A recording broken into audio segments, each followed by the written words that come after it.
Assalamualaikum warahmatullahi wabarakatuh. Selamat datang di Fadilah Sholawat TV channel. Jangan lupa untuk like, subscribe, dan aktifkan loncengnya agar senantiasa mendapatkan tausiah-tausiah terbaru dari channel kami. Marilah kita simak videonya sekarang. Kalau kita ingin membandingkan antara nikmat sama musibah yang kita hadapi, jauh lebih banyak kenikmatan yang kita dapat. Bisa anggap 90% nikmat, 10% ujian. Yang 10% ujian pun ada manfaatnya. Diampuni dosa kita, dinaikkan derajat kita, dimuliakan Allah Subhanahu wa ta'ala. Berarti tidak ada yang buruk datang dari Allah.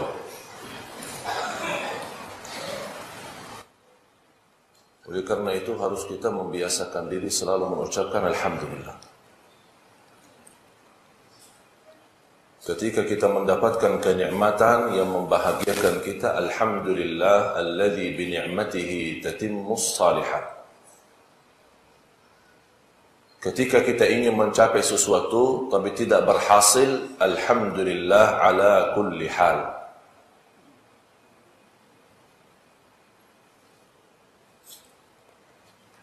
Salah satu kenikmatan yang kita dapat, nikmat Islam iman.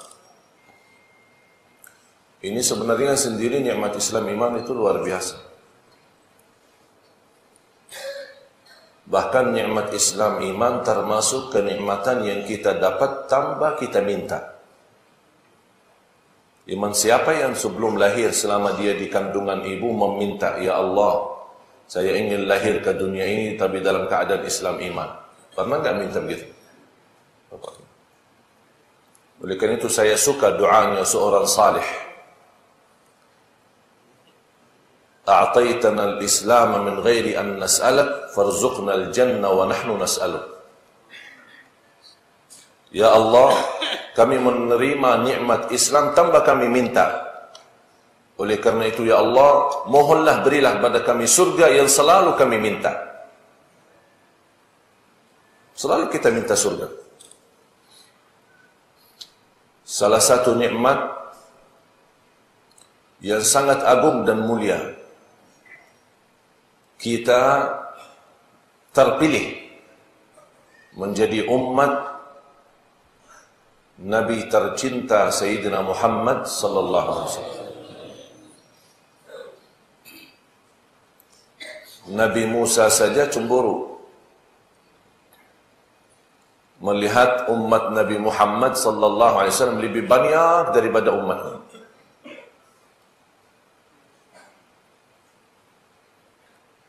Sampai Nabi Musa bercita-cita ingin menjadi bagian dari umat Nabi Muhammad SAW. Bahkan Rasulullah SAW bersabda, "Lau kana Nabiyullah Musa hayyan lama wasi'ahu illa an yattabi'ani." Kalau Nabi Musa masih hidup, tidak ada lain daripada Nabi Musa wajib mengikuti aku, mengikuti Nabi Muhammad SAW. Ini sendiri nikmat kita menjadi umat Nabi Muhammad SAW itu luar biasa, nikmat besar.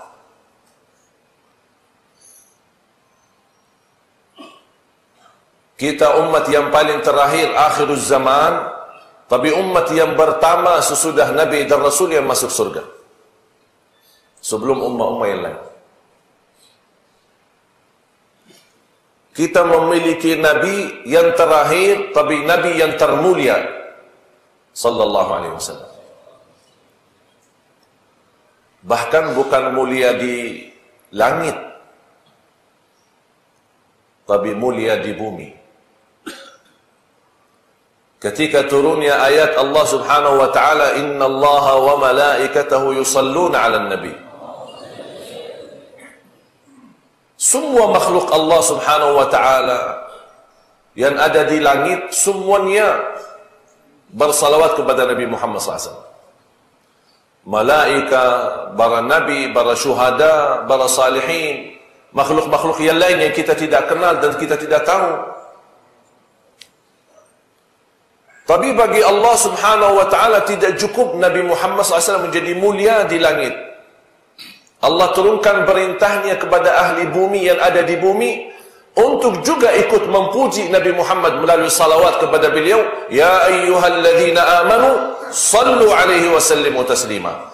Menjadi Nabi Muhammad SAW orang yang terpuji di langit dan terpuji di bumi. Sallallahu alaihi wasallam.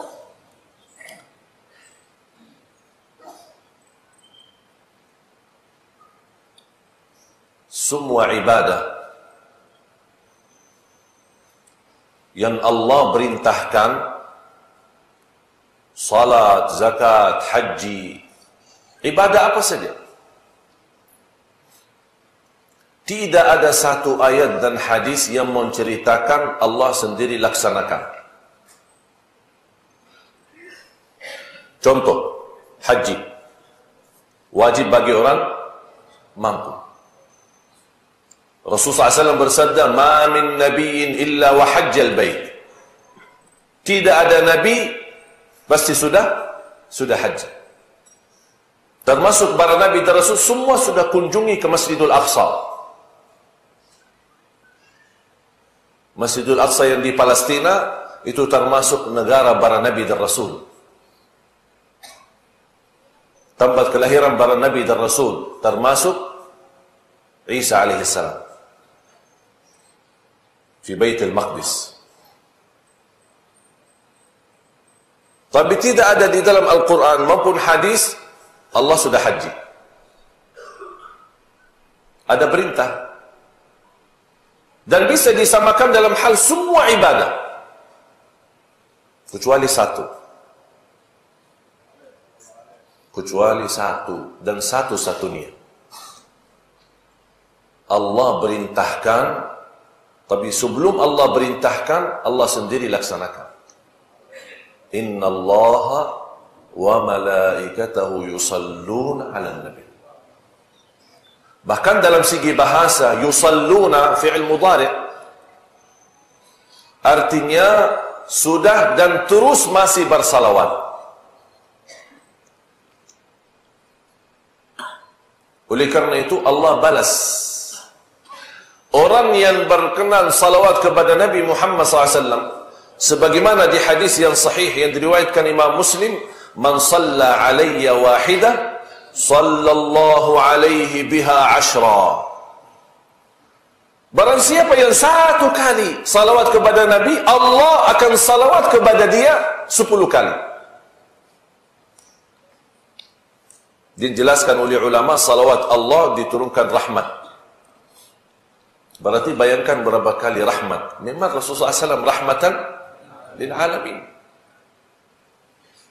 Orang yang suka banyak salawat kepada beliau pasti dirahmati Allah Subhanahu wa ta'ala. Bahkan orang rutin istiqamah bersalawat kepada Nabi Muhammad SAW, berusaha banyak salawat kepada Nabi Muhammad SAW, termasuk orang itu terjamin diampuni dosanya.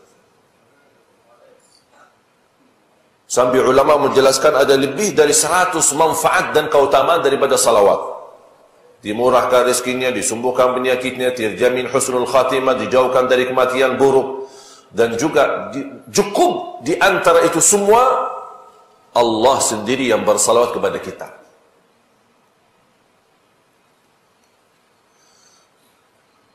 Nabi Muhammad sallallahu alaihi wasallam dinamakan Nabi Muhammad dan Nabi Ahmad. Dan dua-duanya artinya orang yang terpuji.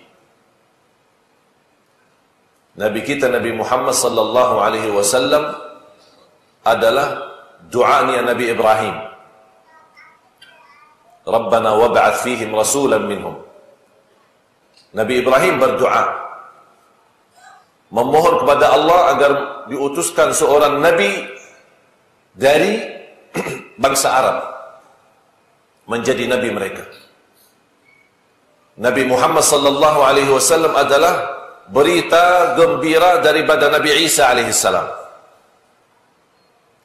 Nabi Isa alaihi salam yang memberitakan, dan itu pun ada di dalam Injil. tapi dipalsukan. Nabi Isa yang memberitakan kedatangan Nabi Muhammad sallallahu alaihi wasallam. Wa idh qala Allah ya Isa ibn Maryam, wa idh qala Isa ibn Maryam ya bani Israil inni rasulullah ilaikum musaddiqan lima bayna yadayya min at-Taurah wa mubashiran bi rasulin ya'ti min ba'di ismuhu Ahmad. Berita gembira.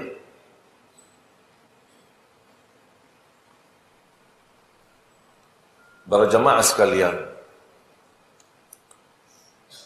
mencintai Nabi Muhammad sallallahu alaihi wasallam itu fitrah.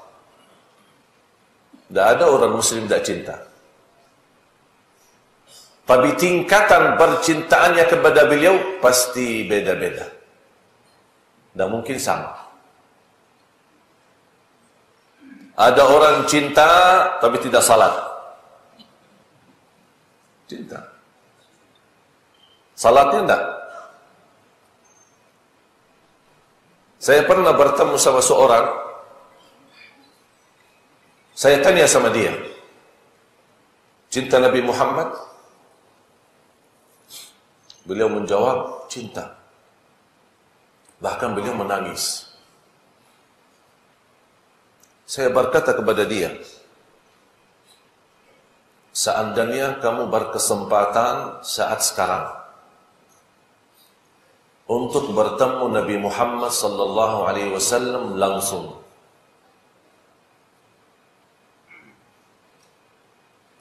apa jawaban beliau? Saya malu bertemu Nabi Muhammad karena saya tidak suka salat.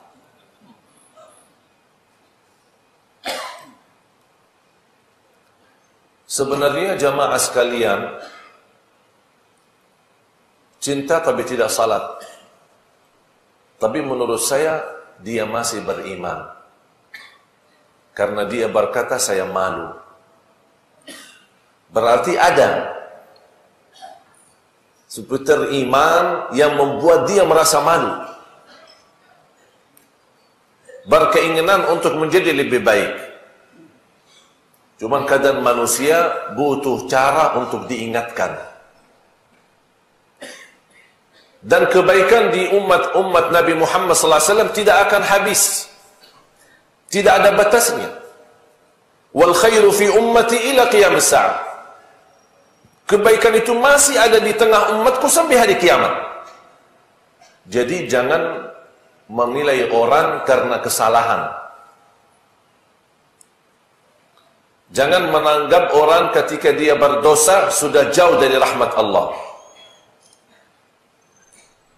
Masih ada sebuah kebaikan yang kita tidak tahu. Bisa menjadi sebab diampuni Allah subhanahu wa ta'ala. Dan dimuliakan dunia akhir. Bisa gara-gara satu kebaikan, satu. Tidak berbuat satu. Seperti wanita yang memberikan air minum kepada anjing. Tahu ceritanya? Wanita tidak pernah berbuat kebaikan, hanya sekali. Dia bantu berikan air minum kepada binatang. Allah subhanahu wa ta'ala ampuni segala dosanya. Selesai masalah. Kita tidak tahu mana kebaikan yang kita diterima di sisi Allah subhanahu wa ta'ala. Oleh karena itu salah satu kebiasaan orang salih, setiap lepas berdoa atau lepas membuat amalan salih, dia tidak lupa memohon kepada Allah diterima di sisinya. Ya Allah, terimalah di sisi. Semua apapun langkah kita, nawaitu dan mohon diterima. Dan itu ajaran Nabi kita, Nabi Muhammad sallallahu alaihi wasallam. Nabi Ibrahim alaihi salam yang menerima perintah khusus untuk amalan yang khusus di tempat yang khusus yang sudah ditentukan oleh Allah.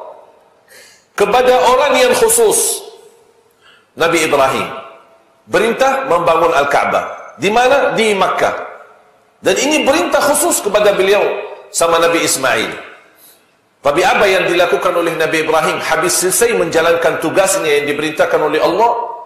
Wa idh yarfa'u Ibrahimul qawa'ida minal baiti wa Ismailu rabbana taqabbal minna innaka antas sami'ul alim. Mereka memohon, ya Allah, terimalah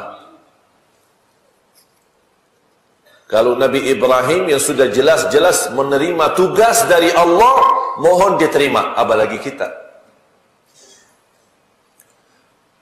Para jamaah sekalian, saya heran terhadap perkataan orang boleh cinta Nabi Muhammad sallallahu alaihi wasallam tapi jangan berlebih-lebihan. Saya ketawa. Kok jangan berlebih-lebihan, maksudnya apa? Iman tahu batas kemuliaannya. Kalau bisa tahu batas kemuliaannya berarti tidak boleh lewati batas. Masalahnya kita tidak tahu dan tidak bakal tahu batas kemuliaan Nabi Muhammad SAW. Bagaimana bisa dianggap berlebih-lebihan? Kita aja tidak tahu posisi beliau bagaimana. Sangat agung di sisi Allah Subhanahu wa taala, dicintai Allah. Bahkan bukan hanya Nabi Muhammad yang dicintai Allah, yang ada bersama Nabi Muhammad, yang mencintai Nabi Muhammad, yang bersalawat kepada Nabi Muhammad, dia mendapatkan berkahnya dicintai Allah. Siti Khadijah radhiyallahu anha, istri Rasulullah SAW. Ketika Rasulullah SAW menerima wahyu turunnya malaikat Jibril, setelah itu terlihat Siti Khadijah membawa makanan berjalan menuju ke Rasulullah SAW. Langsung kata malaikat Jibril, "Ya Rasulullah, inilah istrimu Siti Khadijah. Dia datang membawa makanan untukmu." "Ya Rasulullah, sampaikan kepada istrimu Khadijah, Allah kirim salam." Siapa yang kirim salam? Kepada siapa? Siti Khadijah. Allah kirim salam. Wa basyirha bi baitin fil jannah min qasabin la nasaba fihi wa la ta'ab. Dan sampaikan kepadanya, Allah telah menyediakan rumah di dalam surga dari mutiara. Bukan tembok, bukan semen, bukan batu. Rasulullah bersenang bahagia. Begitu bertemu sama Siti Khadijah, "Wahai Khadijah, bergembiralah kamu. Allah kirim salam." Siti Khadijah radhiyallahu anha menangis. Allah kirim salam kepada aku. Bagaimana bisa Siti Khadijah menjadi orang mulia? Karena Nabi Muhammad sallallahu alaihi wasallam. Para sahabat yang kita cintai. Bahkan tidak sempurna iman seorang kalau dia tidak cinta kepada sahabat. Bahkan munafik, orang itu yang tidak cinta kepada sahabat.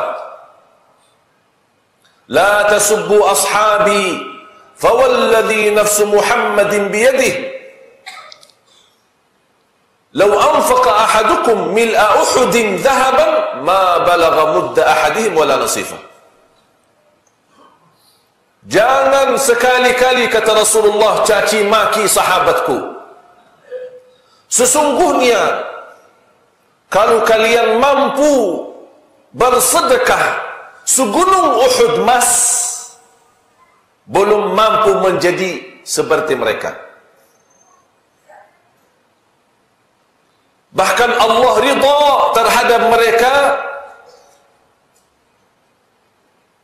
karena mereka orang-orang yang membuktikan percintaannya kepada Nabi Muhammad SAW. Sampai mereka membaca Al-Quran sebelum mereka meninggal dunia. Dan kita membaca Al-Quran sampai hari kiamat. Jazaohum inda rabbihim jannatu adnin tajri min tahtiha al-anhar khalidina fiha abada radiyallahu anhum wa radu'an. Allah telah ridha terhadap mereka. Kita sekarang urus diri kita sendiri. Tak usah bahas sahabat, tak usah ikut campur urusan sahabat. Karena sahabat sudah jelas, sudah menerima keridhaan Allah. Sekarang kita sudah terima ridha Allah belum? Ini yang perlu kita fikirkan. Menjadi tugas kita berjuang sambil mendapatkan ridha Allah Subhanahu wa taala. Nabi kita Nabi Muhammad sallallahu alaihi wasallam saking cintaannya kepada sahabat, Rasulullah SAW menikah dengan anaknya sahabat. Bahkan sahabat menikah dengan anaknya Rasul. Saking dekat, saking akrab, saking cinta. Istri Rasulullah SAW, anaknya Sayyidina Abu Bakar. Ya Allah, bagaimana gembiranya Sayyidina Abu Bakar. Ketika kalau mereka berdua jalan, kalau belum ada yang kenal Rasulullah, Sayyidina Abu Bakar yang disuruh kenalkan, ini menantu saya. Ya Allah, luar biasa. Bahagia. Sebaliknya, Sayyidina Uthman bin Affan nikah dengan anaknya Rasul, Ummu Kalthum dan Zainab. Dua lagi. Imam boleh nikah saudara kandung, kakak adik? Boleh enggak? Hah? Kalau saya bertemu seorang bapa bawa anaknya dua perempuan, dua-duanya cantik, kakak adik, Pak, anaknya cantik dua-duanya, boleh enggak saya nikah sama dua-duanya? Boleh enggak? Terus gimana Sayyidina Utsman nikah sama dua anaknya Rasulullah SAW? Menikah dengan anaknya Rasulullah SAW ketika meninggal dunia, baru nikah lagi bersama anak kedua. Bahkan kata Rasulullah SAW, demi Allah ya Uthman, lau kanat li bintun thalithah lazawwajtuka. Kalau saya masih punya anak lagi perempuan, saya akan nikahkan untukmu. Subhanallah.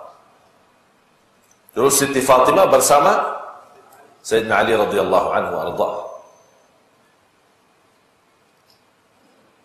Para jemaah sekalian yang dimuliakan Allah Subhanahu wa taala. Ketika Rasulullah sallallahu alaihi wasallam bersama Siti Aisyah radhiyallahu anha, dan di saat itu beliau bahagia, senang. Dan Siti Aisyah melihat Rasulullah SAW lagi bahagia. Beliau mengambil kesempatan saat bahagianya Rasul, ya Rasulullah, ud'u li. Kesempatan. Rasul lagi senang, diminta doanya. Ya Rasulullah, doakanku. Doakan. Rasulullah SAW berdoa, Allahumma ighfir li Aisyah ma taqaddama min dhanbiha wa ma ta'akhkhar.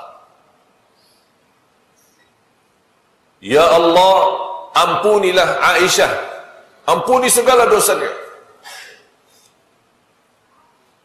Begitu Siti Aisyah mendengar Rasulullah SAW mendoakan, menaminkan doanya, dan dia ikut bahagia dan senang.